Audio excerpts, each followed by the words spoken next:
Hello, everyone. Dr. Eames here. This time I'd like to talk to you about the three layers of organizational culture. These include observable artifacts, espoused versus enacted values, and basic assumptions. So let's talk about the observable artifacts first. They're not always just physical like you would think. Of course, they include things like awards on the wall, artwork mailed in by student groups that may have visited your headquarters, uh, but they also include things like published lists of your values that might be found on your website, uh, rituals or ceremonies that people can see or watch, a special parking place, uh, holiday decorations, or the specific acronyms that you use that are sort of exclusive to your company, the way people dress, and so forth. But in particular, the myths and stories about an organization. So those are all observable artifacts. And some of them are behaviors that you observe, like rituals and ceremonies and so forth. So it's not necessarily just the physical, tangible things, it's things that you can see. Now, espoused values are things that an organization says they believe in or that they stand for in some way. Their core values, these are generally explicitly stated somewhere in published material or online. Um, they are generally established at the founding of a company by the founder, or they could be established over time by a top management team in larger organizations.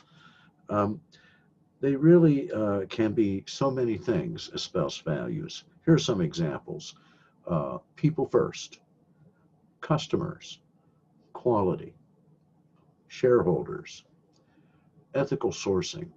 All of those topics could be espoused values for one or many companies. Um, enacted values are the reality of how an organization really behaves in the marketplace and in its relations with other players and with its employees and so forth.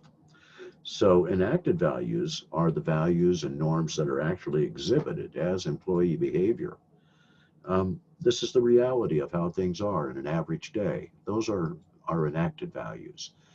And you do not want the gap between our espoused values and our enacted values to get too large.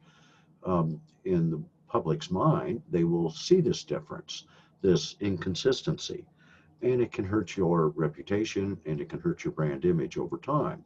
So you want to keep that gap as narrow as possible between what you say you are and what you do and what you really do. And then we have basic assumptions as our final layer of organizational culture. Now, basic assumptions aren't observable.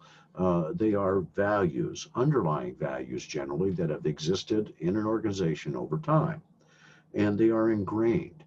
So these are values that are taken for granted as the norm, and nobody questions them. It's just the way of doing things around here, you might say. And these basic assumptions actually are very resistant to change because they represent your heritage and they represent the glue that holds everyone together and what you hold common. Um, and certainly we know that employees will react negatively to any assault or any infringement on the widely held basic assumptions in any given corporation. Okay, folks, that's all I wanted to touch on this time. I'll talk to you again soon.